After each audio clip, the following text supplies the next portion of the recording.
Labą dieną. Taip, Robertas.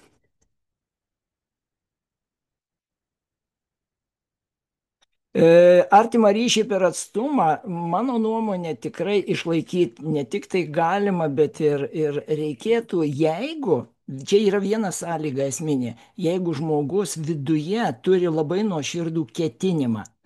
Nes viskas mūsų gyvenime gaunasi iš to, kaip mes viduje nusiteikę. Jeigu mūsų pozicija yra tokia, kad ai, nu ten kaip jau bus, tai bus, tai tada iš tikrųjų mes ir kabinamės už įvairių aplinkybių išorė. Bet jeigu mes susikūrėm labai tvirtą poziciją, kad aš tikrai nusiteikęs šitam dalykui ir mes tą būseną įgyvendinimo būseną išjaučiam vis dažniau, kaip gerai, kad esu va šitaip ir taip toliau, va tą jausmą išgyvenam, tokiu atveju tai realizuojasi mūsų gyvenime realiai.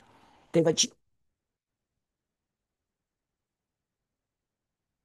iš tikrųjų, jeigu aš sukuriu savyje šitą jausmą, tai man tai ir tvirtai ir jaučiasi. Čia kiekvienas atsakingas už tai, ką jisai turi viduje ir už tai, kaip gaunasi gyvenimas jo aplinkybėse. Kiekvienas turim atsakyti už save. Ir jeigu aš sukuriu šitą jausmą ir jį spinduliuoju, atitinkamai iš mano auros sklindančios bangos, jos paveikia kitą ir kabina už tokių pačių bangų. Tai jeigu tu esi geranoriškas ir tikrai nuoširdžiai šitą jausmą jauti, tas jausmas, jis atsiliepia kitame.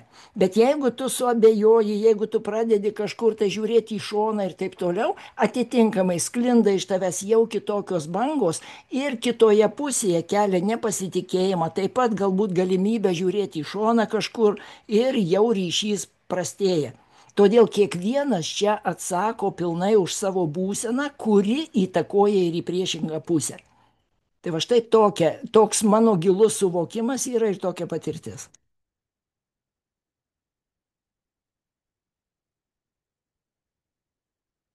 Tai štai, tai iš tikrųjų vyksta ir gyvenime šitas dalykas tikrai yra, ką pasėsi viduje, tą pjausi išorėje. Taigi, kaip išlaikyti tą tvirtą ryšį, nors nesi fiziškai šalia. Ryšys visada yra širdyje. Atminkit tai, brangiai, viskas yra širdyje. Ką širdyje pasėsi, tą gyvenime ir pjausi. Taigi sutelkim dėmesį į vidų. O jeigu neišeina sutelk dėmesį į vidų, iš karto tada žiūrėkit, o kas trukdo. Tempia mus kažkur, tai kažkokie rūpeščiai, kažkas tempia į išorę. Tai yra mūsų programos, kurias mes ir tik tai mes galim susitvarkyti savo viduje. Tvarkomės ar ne? Tai štai mano kvietimas nuolatinis pradėti tvarkyti savo viduje, kad mes galėtume ten sukurti tai, kaip norim gyventi ir toliau ir toliau. Iki.